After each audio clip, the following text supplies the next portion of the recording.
Que tipo de cristão você é? Pessimista ou otimista? Leamos a Bíblia no livro de Números, capítulo 13, versículos 1 a 3, e depois versículos 26 a 33. Falou o Senhor a Moisés, dizendo: envia homens que espiem a terra de Canaã, que eu hei de dar aos filhos de Israel, de cada tribo de seus pais. Enviareis um homem, sendo cada um maioral entre eles. E enviou-os Moisés do deserto de Parã, segundo o dito do Senhor. Todos aqueles homens eram cabeças dos filhos de Israel. Versículo 26 até o final. Diz o texto: e caminharam e vieram a Moisés e a Arão e a toda a congregação dos filhos de Israel no deserto de Parã, a Cádiz, e tornando, deram-lhe conta a eles e a toda a congregação, e mostraram-lhes o fruto da terra. E contaram-lhe e disseram: fomos à terra a que nos enviaste, e verdadeiramente mana leite e mel, e este é o fruto. O povo, porém, que habita nessa terra é poderoso, e as cidades fortes e muito grandes, e também ali vimos os filhos de Aнаque. Os amalequitas habitam na terra do sul, os heteus e os jebuseus e os amorreus habitam na montanha, e os cananeus habitam ao pé do mar e pela ribeira do Jordão. Então Calebe fez calar o povo perante Moisés e disse: subamos animosamente e possuamo-la em herança, porque certamente prevaleceremos contra ela. Foram os homens que com ele subiram e disseram: não poderemos subir contra aquele povo, porque é mais forte do que nós. E infamaram a terra que tinham espiado perante os filhos de Israel, dizendo: a terra pelo meio da qual passamos a espiar é terra que consome os seus moradores, e todo o povo que vimos no meio dela são homens de grande estatura. Também vimos ali gigantes, filhos de Aнаque, descendentes dos gigantes, e éramos aos nossos olhos como gafanhotos, e assim também éramos aos seus olhos. Prezados ouvintes, dois tipos de pessoas nós apontamos. Que tipo de cristão você é? É um pessimista ou otimista? Como saber? Como identificar os tipos de pessoas? Então, fazemos duas perguntas. Você é daqueles que acreditam que o melhor da sua vida está por vir? Se você pensa assim, então você é uma pessoa otimista. Parabéns! Entretanto, se você é daqueles que acreditam que o melhor já se foi e que agora o pior está por vir, então você é uma pessoa pessimista.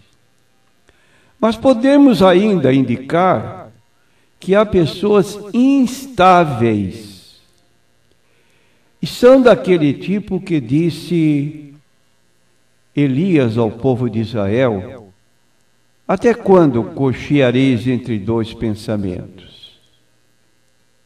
Você é uma pessoa instável, que não tem uma posição definida, ou você é uma pessoa otimista?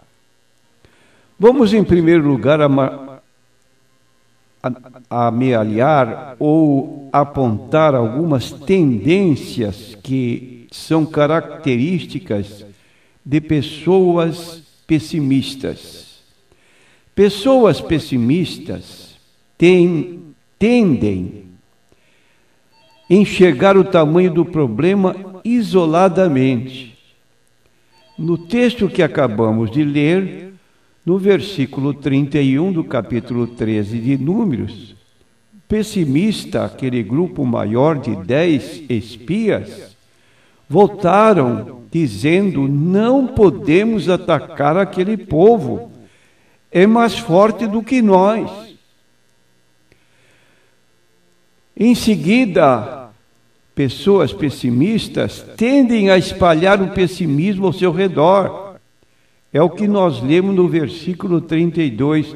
E espalharam entre os israelitas um relatório negativo acerca daquela terra. E eu pergunto para você, você é dessas pessoas que tem espalhado notícias más, negativas, fuxico, calúnia acerca dos desafios da vida? Terceira, pessoas pessimistas tendem a superestimar o tamanho do problema. Olha o que os espias disseram: a terra para a qual fomos em missão de reconhecimento devora os que nela vivem. Quarta característica: os pessimistas perdem a chance de exercer fé em Deus. Quando você não olha para Deus, todo obstáculo é grande. Quando você só enxerga gigantes na terra, você mostra que você está com uma fé diminuta, e isso é o resultado do seu pessimismo, da sua incredulidade. Justamente não aceitam, não creem, e esses não puderam entrar na terra. Eles acreditaram que não seria possível e receberam exatamente isso. Deus não permitiu que toda aquela geração entrasse na terra prometida. A Bíblia registra que, como eles demoraram 40 dias para espiar a terra, Deus deu por cada dia de demora 1 ano de castigo. Passaram 40 anos no deserto perambulando de um lado para outro, até que toda aquela geração que se mostrou incrédula não entrou na terra prometida.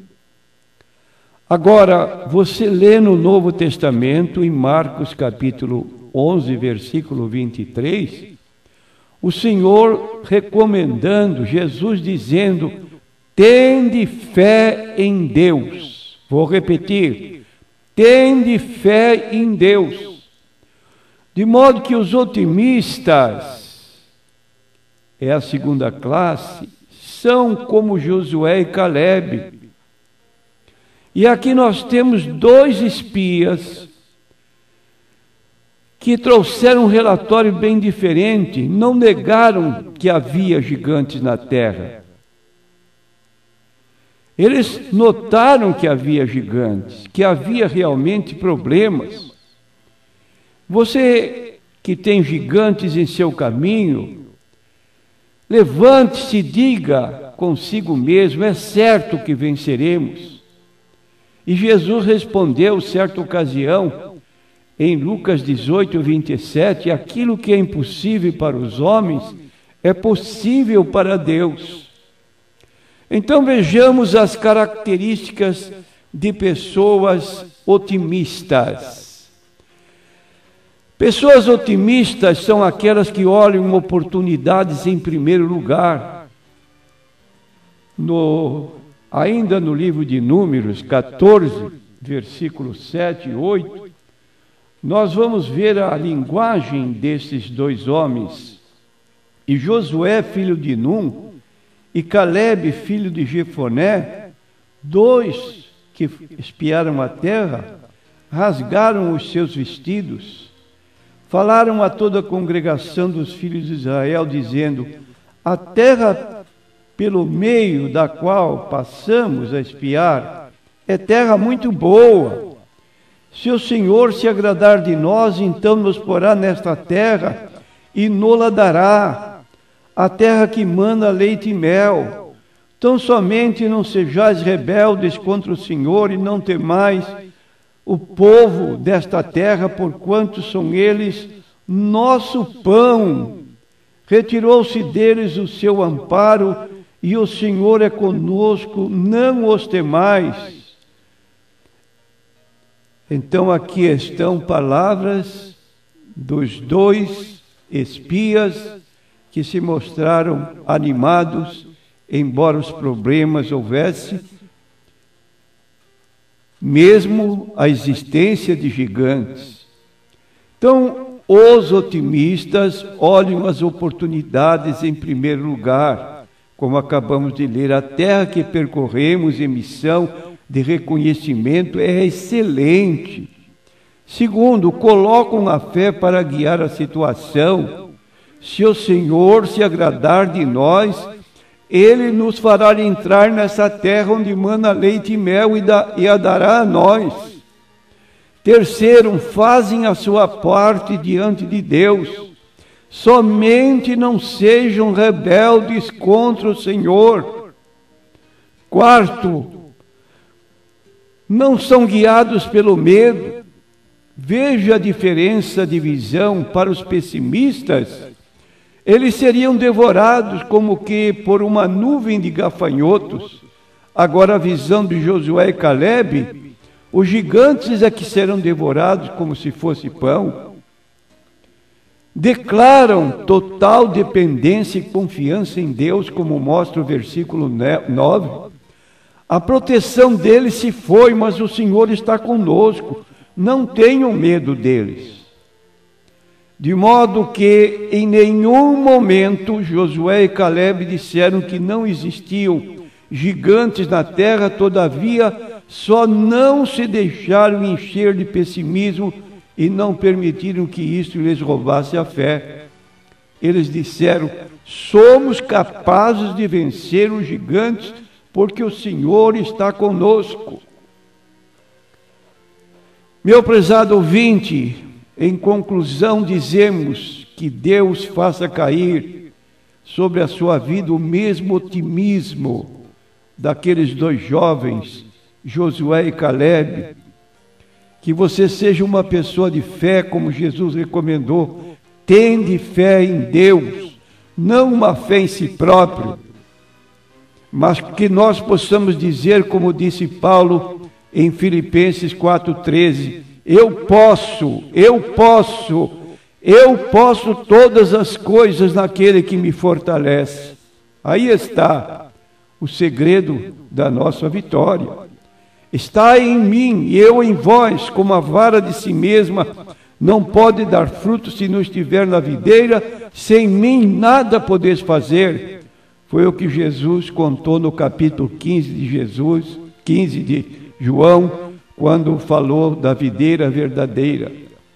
E em 1 Coríntios 16, versículo 13, o apóstolo Paulo recomendava à igreja de Corinto: estejam vigilantes, mantenham-se firmes na fé, sejam homens de coragem, sejam fortes. Quando você falar acerca dos gigantes, de problemas, de desafios que existem em sua vida, não fale com medo, fale com fé, fale com confiança, fale com ousadia, fale pensando em Deus, como disse o profeta Jeremias: ah, Senhor Jeová, eis que tu fizeste os céus e a terra com o teu grande poder e com o teu braço estendido, não te é maravilhosa coisa alguma. Tu és grande em conselho e magnífico em obras, porque os teus olhos estão abertos sobre todos os caminhos dos filhos dos homens, para dar a cada um segundo os seus caminhos e segundo o fruto de suas obras. Esse é o Deus a quem nós servimos. Eu li 32 de Jeremias, versículo 17 e 19. Vou ler agora o versículo 27. Deus dizendo: veio a palavra do Senhor a Jeremias dizendo: eis que eu sou o Senhor, o Deus de toda a carne. Seria qualquer coisa maravilhosa para mim? Eu pergunto, você crê nisso? Que não há coisa difícil? Que não há coisa impossível para Deus? Então aí está, que este exemplo destes dois jovens, Josué e Caleb, possa servir de estímulo para a sua vida, que você não seja uma pessoa pessimista, murmuradora, reclamadora, vivendo isolada, como se a vida vai acabar, mas seja uma pessoa otimista, que sirva a Deus com perspectivas sempre melhores, como disse a própria Bíblia. Mesmo o apóstolo Paulo, no final da sua carreira, ele estava muito otimista: combati o bom combate, acabei a carreira, guardei a fé, e agora me resta a coroa da justiça, que o justo juiz me dará naquele dia, e não somente a mim, mas a todos que amarem a sua vinda. Que seja esta a sua atitude. Amém.